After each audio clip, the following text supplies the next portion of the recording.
You might not like it, but this is what peak male performance looks like. Hello everyone and welcome. Today I'm beating Dark Souls while only leveling strength. Obviously this isn't a super hard challenge and more of a fun little run, but as I am a masochist by nature, I figured why not tack on an added challenge that I can only use strength weapons and only use one weapon per boss. The weapons either have to scale exclusively with strength, or if they have split scaling they have to scale primarily with the bonk. For this reason, I picked the Deprived class, as it starts with a club, and I name him Hercules because I'm original. I take the Black Fire Bombs as my gift because I have it on reliable authority that they scale with strength. I use them to beat the Asylum demon, which nets me the demon's Great Hammer. This ultimately saves a small amount of time later, as I don't have to trade for it. In Firelink, I put my first 2 levels into strength and then grab the Morning Star. I don't think I've ever really used this, but it does scale exclusively with strength and has the added bonus of causing bleed damage, so that's neat.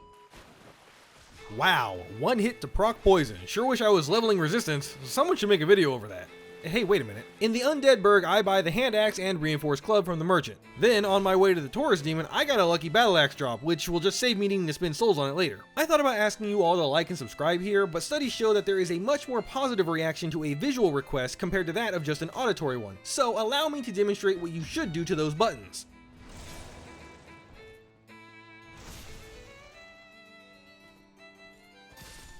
Here I thought about making the Taurus demon jump off the arena, you know, something about the strength of blunt force trauma by falling several thousand feet, but I mean, have club, why not just bonk? Plus, we both know that if I did make him jump, he just 100% would have dropped his weapon down there. Unfortunately, I didn't get lucky, but this is a purchasable one, so it's not that big of a deal. With him down, the club is now dead to me. At the beginning, I just dropped the weapons so I wouldn't be tempted to use them, or rather forget I had already used them, but after a while, I realized putting things in the bottomless box would help me remember what I had already used. But I didn't come to that realization until like 4 hours in and several bosses, but hey, live and learn. Andre here sells me the War Pick, another weapon I've literally never touched. I decided since I have a bleed weapon, I might as well get Thickest Demoness out of the way. With the Morning Star, it's an easy 3 hits to bleed him, which is good because 22 damage a swing is not so good. I parry riposte just Black Knight, but upon seeing how little damage I do to him, coupled with the fact that he could probably one-shot me, I decided to let him live. I'm sure there will be no repercussions for this action. Oh no! Consequences to my actions! Don't worry, Oscar, I'll avenge you!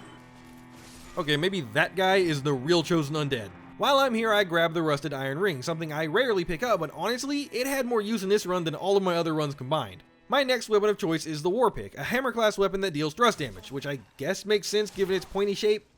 Dark Souls really out here testing my love of dogs. You guys want to see some grade A jank? I was fighting this thief and he was able to bleed proc me, so I tried to roll backwards, but the thief decided to just ignore that and backstab me. I actually really like this weapon, though I'm not sure how it would fare against the whole game. I can tell you for the Capra demon it has one major disadvantage. It swings from right to left. And to be fair, I guess that's actually just the hammer moveset, but it still sucks in this arena. Once I've cleared out the dogs and backed off from any walls, the fight becomes much easier. Doing a respectable 80 damage a swing and even having the ability to stun after a couple hits, I'm surprised no one talks about this weapon more. The reason I decided to do Capra now was because he had a chance at dropping the demon Great Machete, but no such luck. My next weapon up is the Battle Axe, but here I realized I missed a fan favorite. Oh no. Okay, the Zweihander. See comment section? I'm trying. Y'all put me through the ringer on the one-shot video for not speaking German, but I'm trying. I also headed into the depths for both the Large Ember and the Great Axe. Well, I say that like I had a choice, but since I didn't take the Master Key, I kinda have to come this way, but that's fine. Gaping Dragon. Alright, great hitbox game. I do very little damage to him, even when hitting him in the head, but that's fine. I actually managed to just loop the slam and charge attack basically exclusively this whole fight. I also cut off his tail for the Dragon King Great Axe, an absolute beast of a weapon. I'll have to make sure to save it for a rainy day. And just like that, another boss falls and I have gained access to the best zone in the whole game, Blighttown. On my way down, I fell these infested barbarians on the off chance that they drop the large club. No such luck, but Mildred does have a 100% chance to drop the butcher knife. Just gotta slap my hard sword across her face until she gives it to me. I'm not quite ready to take on Quelag just yet, so I climb out of this hellhole and use my accumulated souls to buy the crest of Artorias. You might be wondering why I didn't just end him now. After all, he would drop both it and a weapon I can use. Well, first off, you monster. Secondly, killing Andre now might have doomed the run, so it's good that I didn't.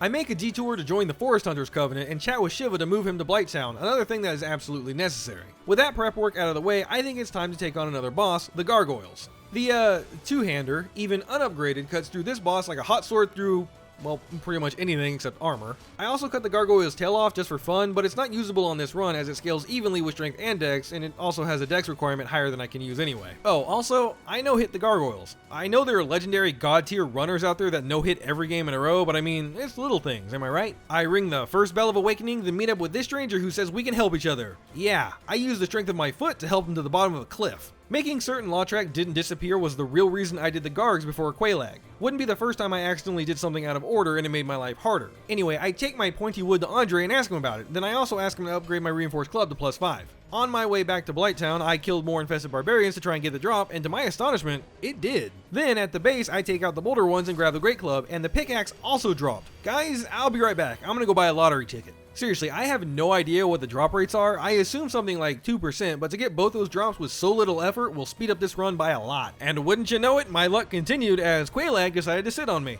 So something I haven't really mentioned up to now is that I haven't upgraded any of my weapons. The only reason I brought this one to +5 is because she has an absolute truckload of health. I was also attempting to proc a bleed, but I wasn't able to. According to one of the wikis, she's not too resistant to it, but I'm starting to wonder if that means her upper body, not her spider half. Anyway, the reason I haven't been upgrading things is because once I beat a boss with the weapon, they can't be used, so it's sort of a waste. At least on early game bosses. Plus, you don't get a lot of souls from most of the bosses, so it would stretch me real thin on levels if I tried to upgrade everything. But using my thick wood, I die for her booty and she goes down. Yeah, I'm leaving that in. And that. Here's something I hope will make you laugh, dear viewer. I sat at the Daughter of Chaos bonfire so I could warp to it later. Then, as I was leaving the arena, I thought, hey, using a homeward bone would be much faster, only to get warped backwards. I apparently have the memory of a fucking goldfish. I used the souls from Quelag to buy the Demon's Great Axe and the Demon Great Machete from Shiva. Then I head back to Andre to upgrade my hand axe to +3 and it's off to Sens Fortress. Haha, what kind of idiot would get hit by such an obvious trap? Can we cut that out? I learned from an Arcane video that you can destroy these balls and the giant won't throw them, as opposed to actually defeating the giant. Also, I just want to point out that the video in question was him beating Dark Souls without armor and bare fist only.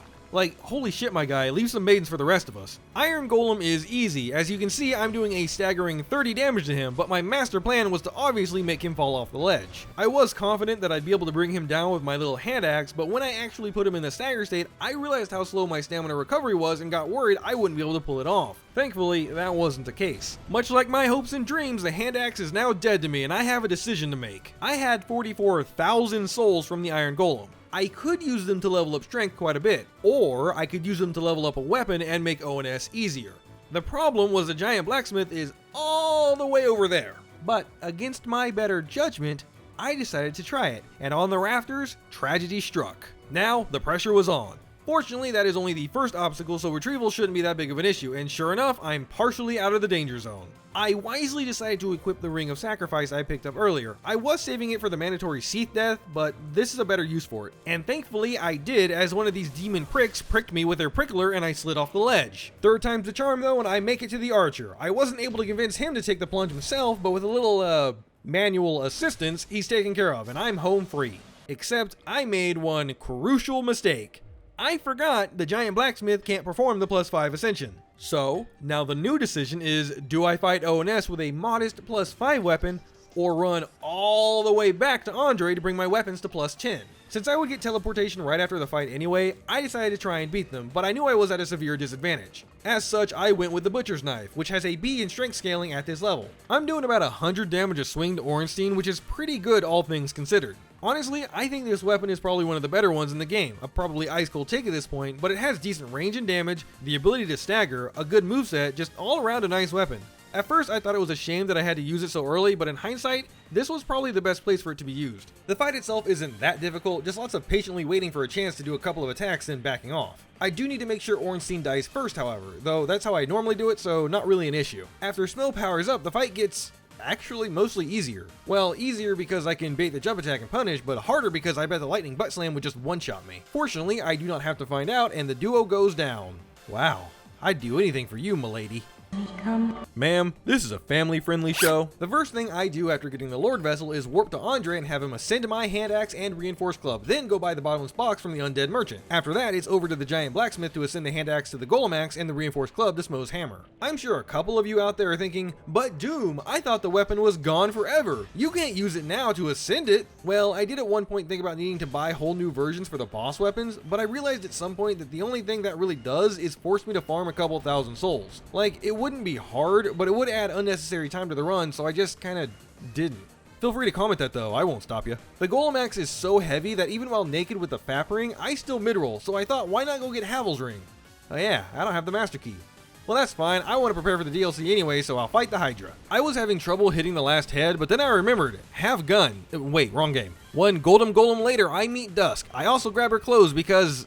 habit, I guess? Havel's still in the back of my mind, and one way to get to him is with the Watchtower basement key, which is guarded by the Moonlight Butterfly. Since I have to take it down anyway, I figured I'd do that. Unfortunately, my unupgraded War Pick doesn't do a whole lot of damage to him. He actually slowly whittled down my Estus to the point I have to start using Humanity because I refuse to let this overgrown caterpillar beat me. Havel is easy parry bait. Just take my gamer card now. Honestly, I'm just glad that didn't one-shot me, and after a few chain backstabs and a terrifying game of chicken, Havel's ring is mine. I'm still mid-rolling with Smo's hammer, which sucks, but I am able to two-hand it, which means I have enough strength to wield anything in the game now, so that's nice. I saw someone parry these boars before, I'm gonna try it. I've never been able to do this, I'm not convinced it's not a mod to let that happen. I wasn't doing very much of these crystal hollows, and they hurt me quite a bit. But then I realized, it's only bosses that make me drop weapons, so say hello to my big fucking hammer. I grabbed the broken pendant, then some extra twinkling titanite. Okay, well, screw me, I guess. Hey, Seath, how's it going? Oh, please don't curse me. Dang it. This snake man might have won the battle, but I have won the war. Seath isn't a particularly hard boss, so I thought I would take him on while I was cursed. I mean, what could possibly go wrong? The first time I used an unupgraded large club trying to proc poison, but I noticed I was doing 118 a swing. The second time I thought I would go for straight damage with the Golem axe, effectively a +10 weapon that only did 75 damage a swing. Hey, editing Doom here, script me is a moron. I actually equipped the unupgraded great axe, not the Golem axe. So the damage now makes much more sense since both things were at +0, but the large club has an A scaling in strength where the axe only has a C.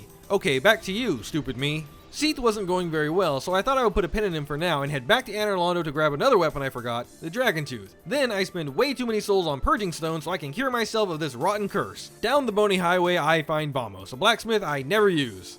Well, until now. See, this bag of bones drops a weapon, the aptly named Hammer of Vamos. It's a strength scaling hammer that has innate fire damage. Bet you can't guess what boss I'm gonna use it on. And while I'm here, I thought I would murder everyone's most difficult boss, Pinwheel. Even with a completely unupgraded weapon, he's still a joke. Now though, I need to navigate the Tomb of the Giants while unable to see anything. It's not that hard since I've done it a million times. I'm sure I'll never fall off a ledge. I get tricked on purpose by Patches, no seriously, and grab the Skull Lantern, but more importantly, the Silver Serpent Ring. Yes, I know it would have been smarter to get this as early as possible, but if you'll remember, I never leveled intelligence. While I'm in the area, I make a dash for the Dark Moon Seance Ring. That's enough setup for now, so I head back to Anor Londo to see a man about a painting. Jump the fence, smash the dragon ass, meeting with a queen. I opted to use the large club here as a not so subtle call out to what the internet has done to this boss, or perhaps I'm projecting, I don't know. I also tried to, bludgeon her tail off. I was able to, it just looked kind of funny. Sorry Priscilla, but it's for a challenge run. I hope you understand. Upon exiting, I quickly turned right to add the greatsword to my collection of weapons, then figured since I'm getting closer to the end game, I might as well upgrade my flask to always full heal me. So I grabbed one in Blighttown and then death run to the one in New Londo. I needed some more twinkling titanite for a few more weapon upgrades, and I could farm for the souls to buy it, but the Great Hollow has like a billion crystal lizards that drop them.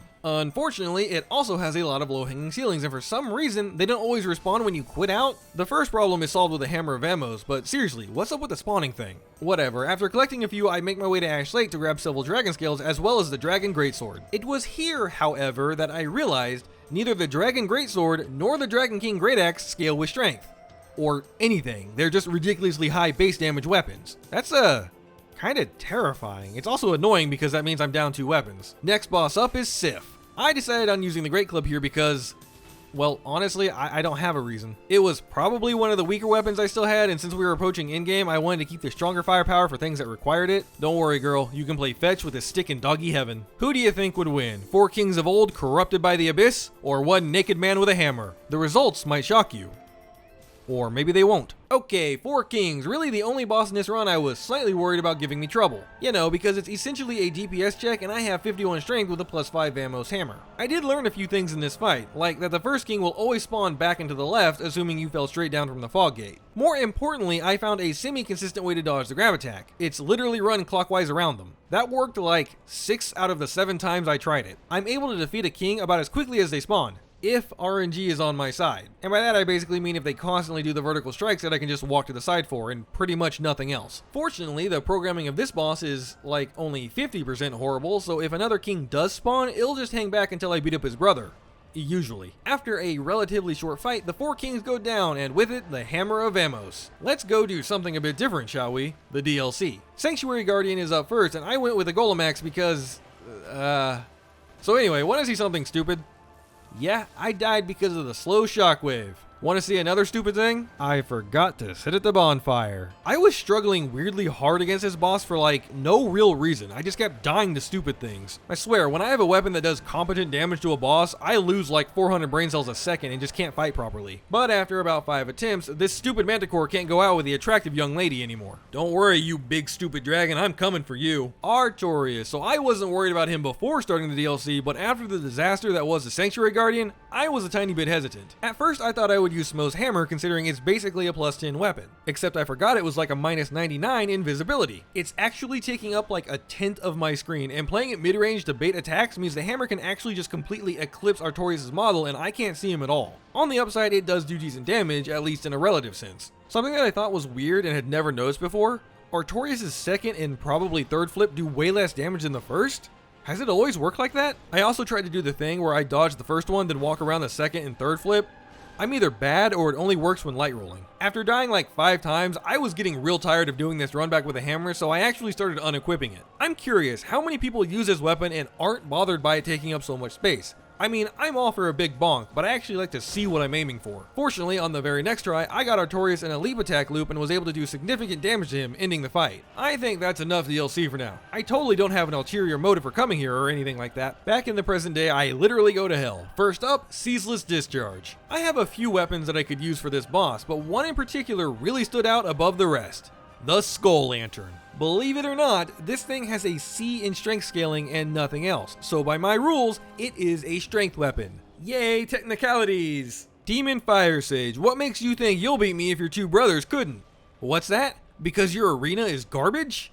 You know what? Good point. I really should have kept one of my bleed weapons for this fight, but the Demon's Great Axe packs a hell of a punch, so much so that it's basically the equivalent of doing a bleed proc per hit. Eat your heart out, Dex users. For Millipede Angel, I switched to the Demon's Great Machete, which does similar big boy damage. I also took off his tail just in case I needed the orange charge ring on the run back, but he nearly hit me into the lava, so I decided to equip it mid-fight. When the fight was over, I changed back to the Silver Serpent ring for souls, but then thankfully had normal human memory for a while and realized I should put the lava ring back on. Honestly, it wouldn't have been the first time I forgot and just walked into my own death. Next in line is the best designed boss in the whole series, Bed of Chaos. Now, you're probably wondering what weapon I'll waste on this thing. I mean, I've got what? Dragon Tooth, the Great Sword, Demon Great Hammer, all way overkill, so let's go with Havel's Great Shield. Now I know it's not a weapon per se, and if I open this challenge to include all shields, then it would be easy as they're basically all strength weapons, but I'm gonna make an exception here. I could have also just used my fist and that would have worked too, but I don't know, 2 points for creativity I hope. I jumped the gap on the left. Guys, wait, I swear I'm not bad. You can't jump while holding a shield, I swear. Okay, jump without holding a shield. Guys, no, wait, really, I'm not bad. I realized after this, why am I even trying to jump it? I'm literally holding a great shield. I can just tank the hits. I hate this boss. Even on the winning attempt, the boss still got the last laugh. Can we move on now, please? At this point, I had 3 weapons left and 6 bosses to go. Now, I don't have an advanced mathematics degree, so someone check me here, but 3 is less than 6. But don't worry, I have a plan. Because, you know, those have always worked out so well for me in the past. Next is Nito, and I had a hell of a time trying to beat this boss. First, the Skelebros put me in my place. Second, I proved I had 0 intelligence by trying the hold shield trick. Third, something kinda cool happened. I wasn't paying attention and got parried by a skeleton, but that gave me iframes to get through the miasma attack, which would have been an awesome comeback after the first 2 failed attempts if I didn't die 12 seconds later to a skeleton cyclone. Fourth, Nito held me close. Fun fact, this attack apparently behaves like Ganondorf's up special with a hitbox on the end of it. 5th, the skeletons tag team me like there's a couch in the arena. 6th, Nito decided to join in on the couch for fun. 7th, I didn't even make it to the arena, I just slipped off a ledge. 8th, the skeletons prove they can phase through my attacks, causing me to miss, then they punish me. 9th, I died of natural causes, otherwise known as delayed onset toxic rectal sword enema. 10th, a strong gust of dirty wind blew me over. 11th, the same gust of wind came back with a vengeance. Finally, on the 12th try, I got him. I have seriously never struggled with this fight as much as I did here. It had me tilted so bad that halfway through those attempts, I went and leveled up my Great Hammer to +10. I know I could have went and gotten the Fog and Slumbering Dragon Crest ring to nullify the skeletons, but, you know, am lazy. I wish I could have used Grant to deal with them as it's a big hammer, but unfortunately it scales better with Faith, and even if it didn't, it has a crazy 30 Faith requirement to use it properly. Anyway, I use his souls to level up my weapons, then head back to Firelink to talk to Patches, who I'm glad I kept alive as he sells me the Mace, a weapon I kinda forgot existed. I make it +10, then return to Seath. 190 swing on a normal R1 is pretty good considering it's a fast swing and low stamina cost. After just a few bonks, the Scaleless is now the Bruise full.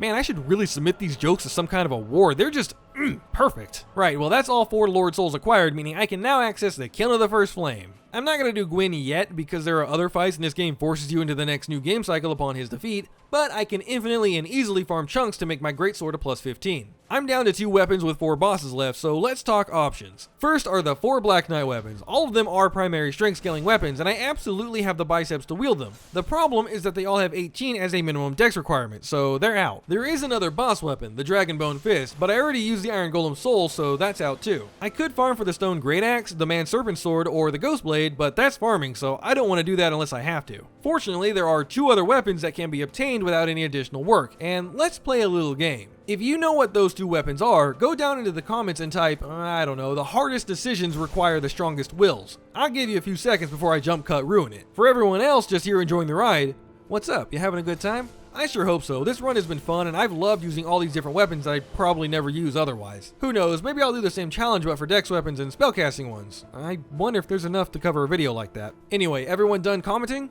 Awesome. Hello, my giant friend. You have been a great aid to me, but now your final mission is at hand. Literally in your hand. I need that hammer. Nighty-night to you too, friend. Nighty-night. With blood on my hands and a heavy heart, I head back to the DLC. First up is Manus, Father of the Abyss. I specifically saved the Greatsword for this fight as it's actually extremely light, letting me fast roll to avoid his attacks more easily. It also hits like a dump truck, so that's nice. I had a couple of close calls, but before long, I stand victorious over the Abyss. Dusk? I'm still salty about the one-shot contest and you disappearing, but you are permitted to live. This time. Hey Go, I need your assistance. What? Where'd I get this hammer? Internet? I was not doing very much damage to Kalameet. Honestly, it might have been better to use this hammer on Manus and the Greatsword here, but too little too late. The fight is slow, but I am determined. After all, dragon slaying is knighthood's greatest calling, and in the end, the mighty beast falls. Also, I no-hit the boss, so that's cool. I return to Go to tell him the good news, and he awards me his bow, which I will use to take down Gwyndolin. Or so I thought, but I completely overlooked that it has a 20 dex minimum, which means I have no choice. Andre? I'm so conflicted about doing this. Hercules is over his conflicted feelings. After slaughtering best man Andre, I get the blacksmith hammer. Now this weapon could be brought to +15, except, you know, I kinda just slaughter the one man that's able to do that, so instead it's +5, which is more than enough for reverse Medusa. It takes a bit longer than normal, but I chase Gwyndolin down and hammer him into the floor, leaving only 1. Now, I'm sure some of you are wondering why I didn't go full unga bunga like RTSR and Dragon Torso Stone. Yeah, I could have done that and it would still fit, but that would be getting dangerously close to a melee one-shot, and my man JK Lees already kinda did that. Plus, it was fun to actually use the weapon's moveset for more than like 1 or 2 swings. However, I thought why not go big or go home on the final boss? So I grabbed the red Tearstone ring, performed the most satisfying plunge attack of my life, got enough dragon scales to make my Dragon Tooth +5, then got to soul farming. And after a few hours, I have become the Apex Predator. I'm aware I could have gone even further beyond with Power Within, but that's not an unga bunga. Imagine being a great lord and some naked man slaps your weapon away with his bare hand. While I did do a lot of damage, it wasn't enough to one-shot him, but it did over half his health, so 1 more parry or post is enough and Hercules has beaten Dark Souls while only leveling strength. and also using a different weapon for every boss. Thank you everyone for watching, and an extra special thanks to my patrons. Stay beautiful, y'all. If you enjoyed this video and want to see more while supporting the channel directly, why not subscribe to my Patreon, because the next video is already live there and ready for your viewing pleasure. But until next time, my friends, don't you dare go hollow.